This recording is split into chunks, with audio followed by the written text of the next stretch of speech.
Petrol और diesel के दाम आपका और हमारा दिल जला रहे हैं। जलाएं भी क्यों ना।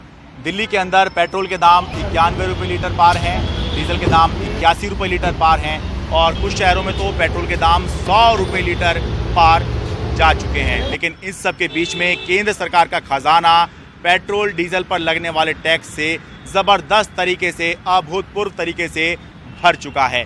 केंद्र सरकार ने 22 मार्च को संसद में ये जानकारी दी है कि पेट्रोल, डीजल और नेचुरल गैस पर लगने वाले टैक्स, जिसको सेंट्रल एक्साइज कहते हैं, जिसको केंद्र सरकार कलेक्ट करती है, जो केंद्र सरकार के खजाने में जाता है, उससे 2,95,401 करोड़ रुपए की कमाई हुई है।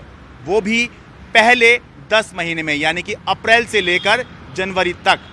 अभी 2 महीने और बचे हुए हैं।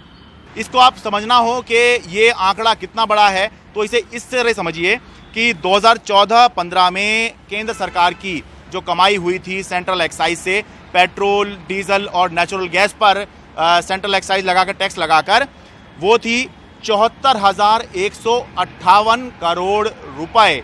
और आज कितनी हो गई है? 2,95,401 करोड़ रुपए। यानी कि 14-15 के मुकाबले, 2014-15 के मुकाबले 2020-21 में अभी ही जो कमाई है केंद्र सरकार की, वो 4 गुना तक बढ़ चुकी है। इसे अगर थोड़ा और बड़ा संदर्भ हमें लेना हो कि जो टोटल टैक्स कलेक्शन होता है, रेवेन्यू सरकार के पास आता है, उसमें पेट्रोल डीजल पर लगने वाला जो सेंट्रल एक्साइज ड्यूटी है, जो केंद्र सरकार का जो टैक्स है, वो अब कितना हो गया है, तो ये देखिए 2014-15 में जो पेट्रोल डीजल पर जो टैक्स लग रहा था, सेंट्रल एक्साइज ड्यूटी लग रही थी, वो टोटल जो टैक्स कलेक्शन होता था सरकार का, उसका 5.4% पेट्रोल डीजल से कलेक्ट होता था। यानी कि आप समझिए 100 रुपये अगर अलग अलग टैक्स आ रहा है सरकार के पास में, तो उसमें से 5-5.5 रुपये जो है वो पेट्रोल डीजल से आ रहे थे।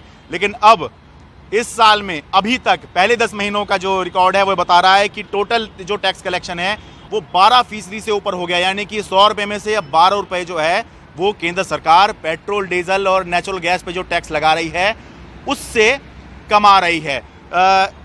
अभी आपको एक आंकलन इसका बताता हूँ कि दरअसल केंद्र सरकार ने पिछले कुछ सालों में जो सेंट्रल एक्साइज ड्यूटी है वो बढ़ाई है, जिसकी वजह से सरकार का जो खजाना है वो इसमें बढ़ रहा है।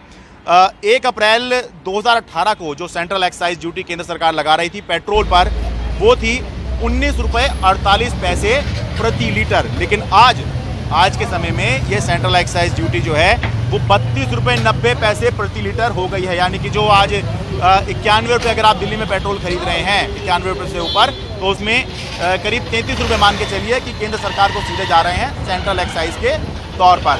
इसी तरह डीजल जो था 1 अप्रैल 2018 को 15 रुपये 33 पैसे प्रति लीटर सेंट्रल एक्साइज ड्यूटी इस पर केंद्र सरकार ले रही थी।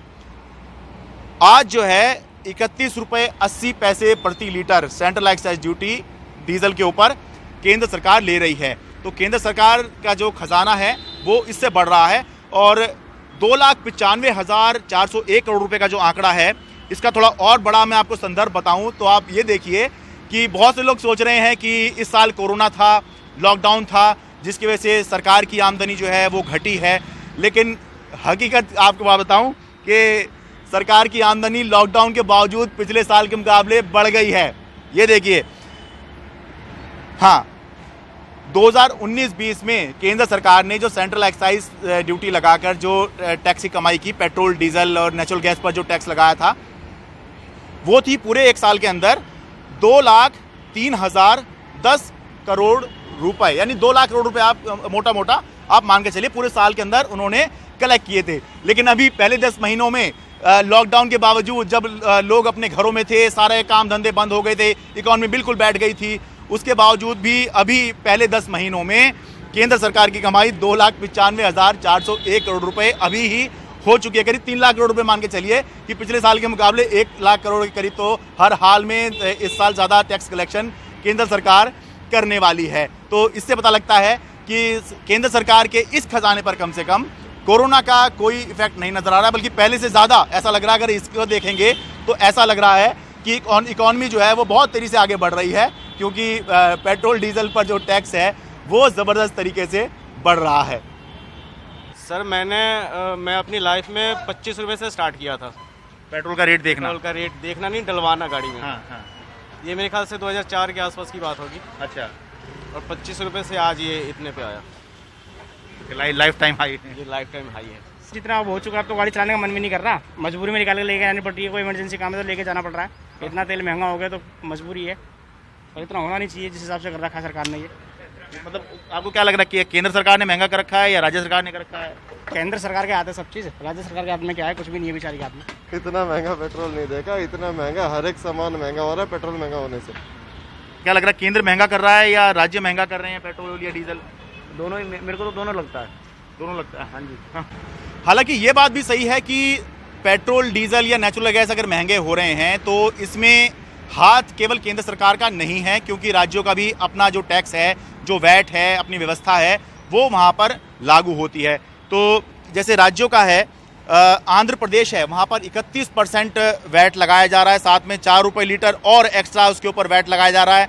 फिर उसके ऊपर 1 रुपये लीटर रोड डेवलपमेंट सेस भी वहाँ पर लिया जा रहा है। मध्य प्रदेश है, 33% वैट वहाँ पर लिया जा रहा है, और उसके ऊपर 4.5 रुपये लीटर का वैट और है, और 1% का सेस लगाया गया है। दिल्ली के अंदर पेट्रोल पर 30% का वैट है, और डीजल जो है वो 16.75% का वैट है, और 250 रुपये किलो लीटर के हिसाब से एयर एम्बियंस के नाम पर जो है इसमें जो है चार्जेस लगाए जाते हैं। राजस्थान में 36% वैट है, और साथ में और 1-2 चीज़ें हैं पेट्रोल के ऊपर। तो जो राज्य हैं उन्होंने भी अपना जो है अपना टैक्स लगाते हैं, जिसकी वजह से पेट्रोल डीजल महंगे होते हैं। लेकिन कुछ बातें इसमें ये भी बताने वाली हैं कि एक तो जो राज्य जो टैक्स लगा रहे हैं, वो जो वैट लगा रहे हैं, वो ऐसा है कि रेट कम होता है तो उनका कलेक्शन कम हो जाता है।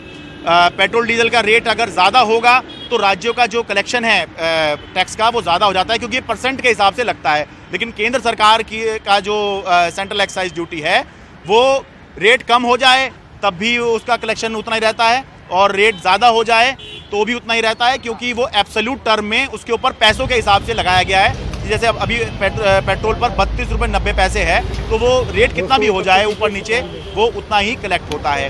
दूसरा, एक बात ये बताने वाली है कि केंद्र सरकार का ये कहना होता है कि हम जो सेंट्रल एक्साइज कलेक्ट कर रहे हैं, ड्यूटी कलेक्ट कर रहे हैं, इसमें से हम 40% राज्यों को देते हैं। तो राज्यों को चाहिए कि वो टैक्स कम करें। राज्यों का ये कहना होता है कि हमारे पास पहले ही जो रिसोर्सेज हैं, जो संसाधन है राजस्व प्राप्ति के, वो पहले ही बहुत कम है, इसलिए ज़रूरी है कि केंद्र सरकार, जिसके पास बहुत सारे ज़रिया होते हैं टैक्स कलेक्शन के, वो अपना टैक्स कम करे। उनका ये कहना होता है कि केंद्र, हमारे पास तो सिर्फ करने के लिए जीएसटी है, वो भी सेंट्रल सिस्टम है, उसमें हम कुछ छेड़छाड़ नहीं कर सकते। लेकिन जो और कमाने के लिए जो है ये पेट्रोल डीजल पे लगने वाला वैट होता है, या शराब पे लगने वाला जो टैक्स होता है वो होता है, या जो लैंड रेवेन्यूज़ वाले जो होते हैं, जो रजिस्ट्रीज होती हैं मकान की, प्लॉट की, ये वाले होते हैं राज्यों के पास कमाने के लिए। लेकिन उनका कहना है कि केंद्र सरकार के पास में इनकम टैक्स भी है, कॉर्पोरेट टैक्स भी है, और अलग अलग तरह के जो है टैक्स होते हैं जिससे वो अपनी कमाई कर सकते हैं। लेकिन इन सब के बीच में सच्चाई यही है कि आपका और हमारा दिल जल रहा है महंगे पेट्रोल, महंगे डीजल से। कहने की बात होती है कि जीएसटी जो है वो इतना बढ़िया टैक्स है, तो पेट्रोल डीजल पे क्यों नहीं ला रहे हैं?